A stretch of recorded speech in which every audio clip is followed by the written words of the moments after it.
Galaxy Forum. I'm your host, Melissa Kaplan, and we're here to explore issues and ideas that matter to the LCC Galaxy, to discover how the work of our stars connects with the community and how the community connects with us. This episode is part of a new series called Topsy Turvy, because sometimes that's just how the world feels. As I attempt to decipher what's true in all the information that's coming at me and coming at everybody else, and remembering the importance of context and that we're all on a continuum of understanding. And on today's episode of Galaxy Forum Topsy Turvy, we're going to dive in a bit to journalism and journalistic integrity and ethics. I'm Ami Ewald, and of course, Melissa is here with us as well. And joining us in our conversation is our guest, an LCC English professor. And he's going to give us some pointers and some insights, and hopefully we'll have a nice conversation today. And welcome to the show, Michael Kohon. I already messed it up. Mike Kohon. Yes, Kohon. There you go. You got it. There we go. Yes. Tell us how we need to remember to pronounce your name. If you're in the Millennium Falcon and there are two of the pilot, there would be Kohons. Kohons. That's the best way to remember. I don't know. I came up with that probably sometime in my teens. I've used it ever since. It's perfect. Tell us also a little bit about your work in journalism. Yeah, I was a sports writer for most of my 20 years. I worked for newspapers around the state, including the State Journal here in Lansing. I also worked in television and radio. I worked in news here and there as well. So it wasn't all sports all the time. There were times when I was interviewing politicians, members of the state legislature, members of Congress also, would be for stories I worked on mostly at Channel 6. So yeah, I've been around. I've done quite a few things in my time. And also I always tell people that even if you want to be a sports writer and you think getting paid to watch games is the only thing that happens, no, because at some point an athlete or a coach is going to be accused of a crime and you need to figure out the legal system really fast. So yeah, there's also another thing that comes in is financing for things like stadiums and arenas. I had to learn a lot about Michigan tax laws and how they pertain to those things when, especially Little Caesars Arena. I did some stories about that and how the state was going to fund or maybe not fund that. So, yeah. It sounds like a profession. As a librarian, I always say, you have to know a little bit about a lot of different things, right? And it kind of sounds like journalism is similar to that idea. Yeah, you do. You can't just be really good at a single thing. You have to go kind of deep on a lot. It's kind of like a Renaissance type mentality. When I was a sports writer, I didn't just cover like one or two sports even. There were times, because we would cover a lot of high school sports when I worked at the State Journal, all of a sudden I had to learn about high school gymnastics because I'd go cover the state finals, and I didn't really know very much going in. But over the course of a couple of days, I read up and was able to write some stories and got compliments from people who did know the sport and really seemed to appreciate what I wrote. So that was nice. Right. Yeah, that Renaissance experience. I know when my background's in journalism too. I have a degree in journalism, and that was actually how I happened into journalism. Was I changed my major so many times. I ended up with all kinds of different credits, and then I took a news writing class, and I fell in love with it. And it was the days of the rise of kind of Tom Wolfe, Hunter Thompson, new journalism, and It just was like you live the story, and it was a very exciting time. And then I did a little bit of sports journalism for high schools, and really got into the arts and arts journalism, and then arts PR and promotion. But that idea of knowing a lot of different things and then being able to take deep dives into it is really, I think it's a big part of being able to be good at journalism, being curious. There's something that we hope that all journalists share, and that's kind of, I don't know if you'd call it a code, but standards and I'm sure that evolves because how we receive information, the modes of delivery change, and that impacts standards. And just, thinking of the majority of journalists that we read and consume, we know are trained professionals. And if they did things that falsified information, they would lose their jobs. And they do lose their jobs for that. So kind of starting off to think about quality journalism and standards, what do you think are those really important standards, and how can people be reminded that when they're consuming news that the large majority of journalists are working really hard to adhere to those? Yeah, one of the main things, just like you said, Melissa, is the accountability for journalists. If a reporter gets facts wrong, there are different degrees of wrongness. I mean, if you misspell somebody's name, that's not good by any means, but it's probably not going to be a fireable offense. If you get basic core facts wrong, that's a big problem. That's a very, very big problem. And there have been people, I've worked with a couple of people who have, gotten fired because their work was not up to snuff. They would have inaccuracies in in one case I definitely remember there were fabrications, just wholesale making up things. And that's a big no-no. That's a huge no-no. You can't do that. We hear stories about that kind of thing happening from time to time, and it does leave a stain on the profession, and it's very hard to come out from underneath. I'll never forget, there was a writer for the New York Times back when I worked at the State Journal who was fired after fabricating a bunch of stories. It made national headlines, a really, really big deal. And I was out covering I think it was a boys basketball game in Hazlitt, and somebody came up and really seemed angry about the whole thing. Is like, why should we trust you guys? And I was like, well, I'm not that person. And I got fired from the Times, for starters. And my motto, one of my mottos in life is always, you got to trust somebody at some point. You really can't go around in life and just point at every person around you and say, I don't trust you, I don't trust you, I don't trust you. This isn't the X-Files. There's one thing that Gen X has kind of somewhere in the back of our mind is trust no one. At some point you do have to trust somebody. And hopefully you can put your trust in good journalism. And the reason is journalists serve a very important role in a democracy. I mean, it's a core element of democracy. And, we're often referred to as the fourth estate. We're the ones who watch the government and make sure that they're not just doing the things they're supposed to do, but they're also not doing the things they're not supposed to do. Like it's both of those things. And somebody needs to be able to do that. Now, if you think about countries where there's an autocracy, where nobody's allowed to question the government, we're talking places like North Korea, definitely communist era, Cuba, Russia, by and large. If you question the government and you criticize the government, in Russia, you could end up like falling out of a window, as they like to say. In the United States, you can say almost anything you want about politicians, and there's no repercussions whatsoever.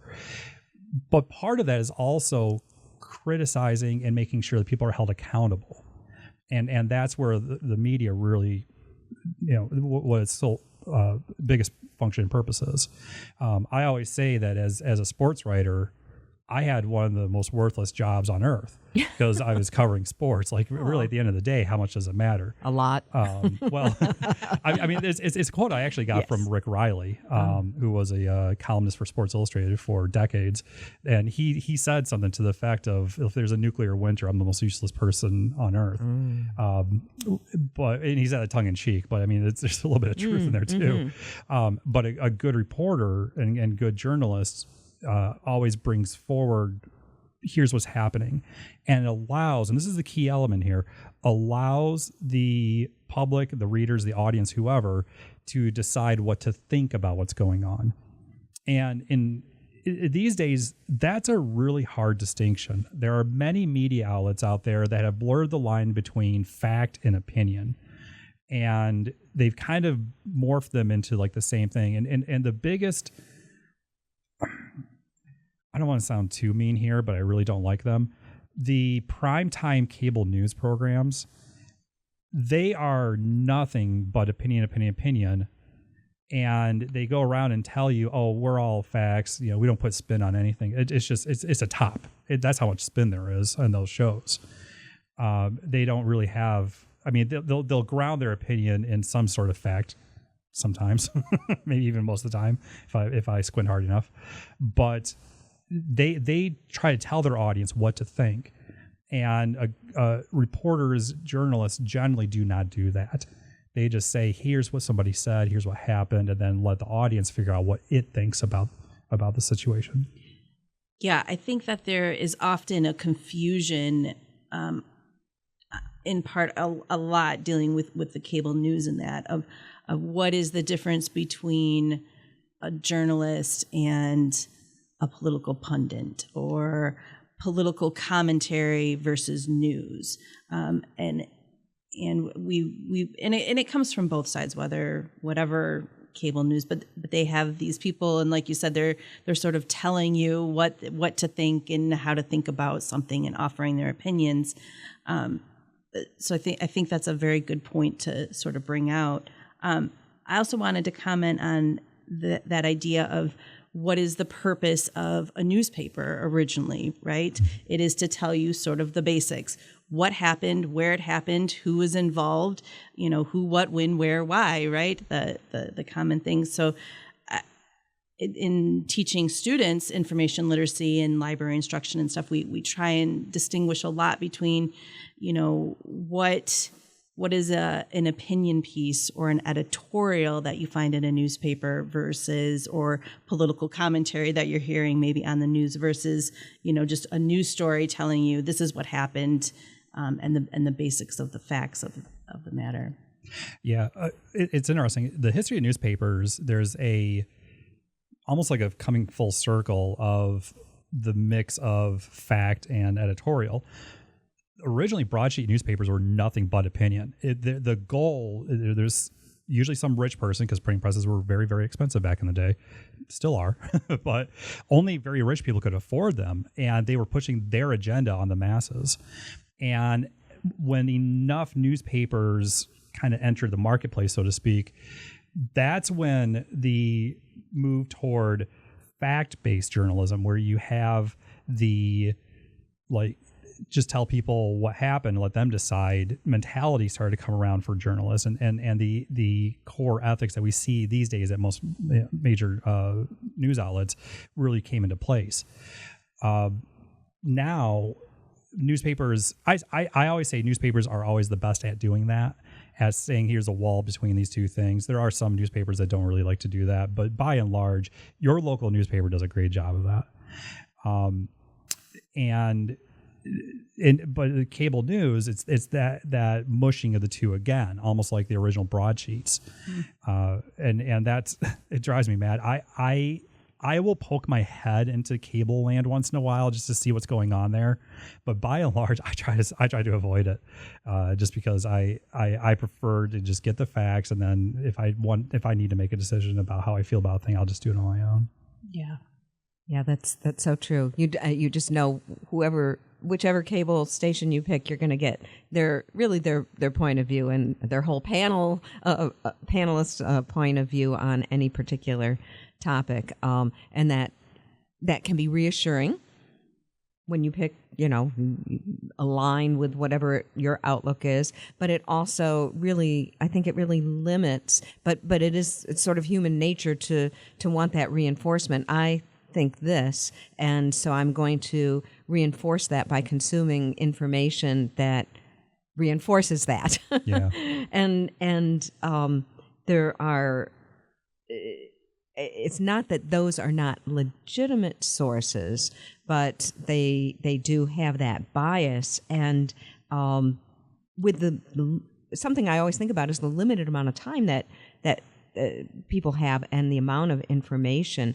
How do you distinguish from something that has a real severe bias and also something that I learned about, I didn't know about until Amy mentioned it, something called pink slime local news sources. Yeah, so the pink slime newspapers, and this is kind of coming about you kind of find these websites. They look like a news source. They have the traditional news names, like I think there's the Ann Arbor Times, the Lansing Sun. I saw one today, the Michigan Star or something like that. So, traditional newspapers usually have things like Gazette and Star and Sun. We know that the Times. So they kind of have this template. And really what it is, though, is people pay to have stories published and promoted on these. Most of the time they are, or they'll pull local press releases, from local city governments and even libraries and stuff like that. And then they post that and make it look like a news story. It's just a press release, though. Mm-hmm. So, and there's no actual, on the ground reporting, like how you mentioned, Mike, about going out to cover the basketball game in Hazlitt. There's no reporter going out to cover that basketball game in Hazlitt. So they make them look very good. They're very partisan. A lot of times they're just feeding propaganda. Politicians can pay to promote the stories and things like that. So, and they're growing. And Michigan actually has quite a few. We have over 40 of them. Wow. Yeah. And I did just read a statistic that altogether there's over 1,200 throughout the United States. So again, people pulling news from an organization that is not necessarily a real news organization. Yeah. So one of the reasons these have come about is there are vacuums and news deserts across the United States. So with the advent of the internet, I could go really deep on this, but I'll try to give you the Cliff's Notes version. The internet made advertising revenue, it dropped a lot for a lot of media outlets. Most newspapers made money off classified ads, and literally Craigslist alone ripped a lot of that away from. Now you still get like the car dealership that advertises in the local newspaper or the furniture store. You still get those, obviously, but classified ads was a real big moneymaker for most newspapers across the country. And when that revenue started to go down, people got laid off. That was kind of like the mid 2000s to the late 2000s. The housing crisis did not help out by any means. And it left a lot of cities either with much smaller newspapers or sometimes no newspaper whatsoever. A lot of newspapers closed down in the late 2000s because the revenue just it cratered in a lot of places. And that gave opportunity for people to come in and do just what you described. Start websites usually because they're cheap. There's no printing press, and anybody can start a website for free. I mean, and with just a little bit of investment, you can make a decent website. Right. And with that, they're able to publish anything they want. And we can talk about communication theory to the end of time. One of the core elements of it is that when everybody is able to say whatever they want, not everybody is able to express themselves in ways that maybe they should. And it goes to, I'm going to reference comic books at least another time today, I'm sure. As Uncle Ben told us, with great power comes great responsibility. And when you have the ability to tell hundreds of thousands, millions of people what you think, there's a lot of responsibility that comes with that. Well, if you're going to set up a website that looks like a legitimate news outlet, and you don't provide legitimate news, you're misinforming the public. And that's a big problem. And we've seen that happen again here in Lansing. I'm familiar with a lot of the websites you mentioned. Mm-hmm. I don't go to them, I don't page, I don't give them the traffic, but I know they exist. Once, I think a year or so, I'll poke my head and just to remind my students, hey, these things are still out there. And some people just don't know how to differentiate from legitimate news and real fake news. So how do you do that? And I just want to mention pink slime. I looked that up because it's such a vivid phrase, a vivid descriptor. And pink slime is a meat byproduct that's used as filler to make. Yeah, I know. I didn't know that's where listeners, you from. Can't see Mike's reaction, but he's like eyes open, like in shock. Yeah, because that's we talked about that. That's where it comes from. So it's like your filling, taking something that the idea of it should be quality, but you're extending it with something that really makes it kind of poor quality. Like, ooh, who wants to eat that? Who wants to consume that? So, how do you tell the difference? I just wanted to insert that. By and large, if a media outlet's been around for a long time, you can trust it, because if it constantly published falsehoods or just flat out lies, it would be gone. I mean, that's just the nature of the beast. I'm not saying that a new media outlet that's legitimate cannot rise and be good and do good work. We've seen, especially in the age of the internet, a lot of online publications, online only, do extremely well. But if it's something you've never heard of before, take a look and see who owns it. Get it. If you see like a byline, see what else that person has written. And what you find, especially in the age of AI, some of these people, I'm putting air quotes there, they're not really people. They're just made up pseudonyms. And sometimes it's just AI kicking out something that looks legitimate, but it really isn't. And Amy, one of the things that you mentioned, just copying and pasting press releases, that's a journalistic no-no right there. If you ever see that, that's an outlet that's either way too lazy to hire somebody to actually go do some journalistic work, which would include asking people follow-up questions. When City Hall says, hey, we're going to, change something that maybe cost residents money in some way, shape, or form, either lowering or increasing the cost, a good journalist goes and asks, well, what are the costs and benefits here? Like, what are people getting? What are they missing? And the City Hall is going to put a good spin on it and say, hey, this is everybody's going to win here. There's never all winners. There's always a loser somewhere, especially when it comes to government and its decisions. And those are the kinds of things that you can look for. If you Google my name, I'm sure there's still a bunch of stories out there. I haven't been a working journalist in some time because I've been teaching. But, if I pop back onto the scene, somebody could sit there and go, oh, hey, this guy's done a bunch of stuff. Again, that doesn't mean that new people can't come in and do work. But at least like there should be an editor listed somewhere, and that person has a resume that you could pull up and see, oh, they used to work at this place. They've done this before.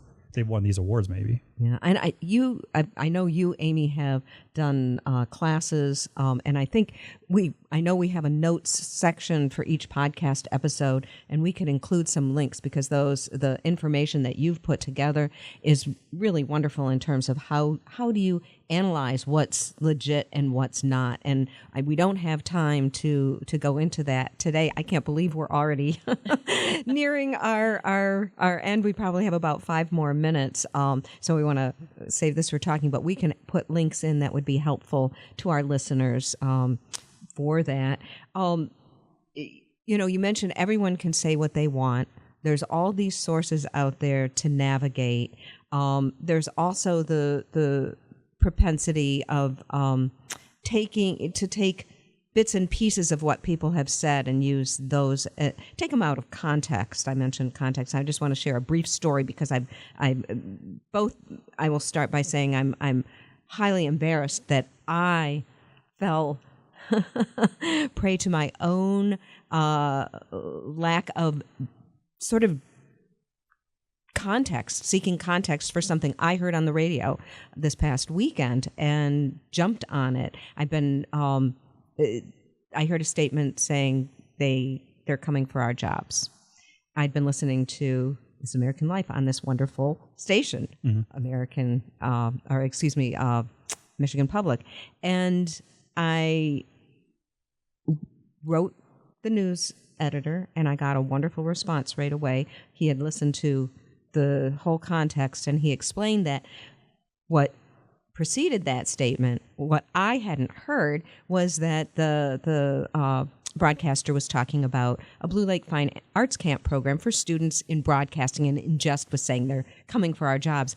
I heard my hyper-focus attention on such subjects and concerns made me think, why is he saying that? Why? And I was wrong. I didn't hear the context. And that, for me is I try and consume all kinds of things and be really thoughtful about it. And as I mentioned, we're all on a continuum. many people don't have time to think about it that way. How do you know when what you're getting is something out of context or something that's legit? One of the best things to do is if it's a story that could appear in multiple publications, look at multiple publications. If you live near Detroit, anything that shows up in the Free is probably going to show up in the news as well, and vice versa. Lansing, unfortunately, we only have one newspaper. We do have 2 TV stations that have newsrooms, and you can take a look at all 3 of them to see if they all covered them, and they may cover from different angles and provide more context to stories just based on that. One other thing that you mentioned, Melissa, that I think would be helpful for listeners, there's a radio program out of New York, another public radio program called On the Media. And it has a series they call the Breaking News Consumer Hand Guides. And I think they've done like a dozen of these, maybe 2 dozen of them on their website. And they, I think, are very useful to people if they want to become more literate about the media and how it works. And hey, if you hear a buzzword or something happens, here are the things to look for, here are the things to avoid. And I think those would be very, very helpful.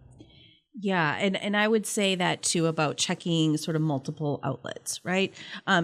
Google, it's like news.google.com. If you go their page, they'll give you sort of a top story. In fact, I was just looking at it before and had something about somebody, a famous person was indicted and charged with some different things. But they gave an article from the New York Times, an article from the New York Post, another article. So you can kind of see across different news outlets and on the same story. How are they reporting it? And then when you kind of see points where they all converge, they all seem to kind of be saying the same thing. That to me is, well, that's probably what's the closest to the truth, or the truth that we're going to see. And then also, I was also thinking too, sort of with those pink slime newspaper ones, you can, when I clicked on the one for the Michigan Star, there was maybe 2 people listed. I think there was an editor who his contact information was from Tennessee. So it's not even in nice and local to Michigan. Yep, yeah, that's very local. And then, they just had one other contact person. So it's not something like the New York Times, Washington. These places have editorial boards and fact checkers and lots of people on staff who are working to put out a good publication and a solid news story. I think we need a part 2 to this. I can't believe our time is up. It's up. I mean, we need to wrap it up, but I think Amy and I have more questions, and I know you have more to share, Michael. So I think, we should definitely plan to continue this conversation. So Mike Kohon, thank you so much for joining us. Mike, who's a LCC professor of English and journalism here with a great background in journalism. Really appreciate this conversation. Yeah. Thanks for being on the show today. Yeah, thanks for having me. Yeah, thanks for listening. I'm Melissa Kaplan. And I'm Ami Ewald. And you have been listening to Galaxy Forum on LCC Connect. We will include in our notes a variety of links, and we hope you check those out. And you can also reach any of us that way as well. Thanks for listening.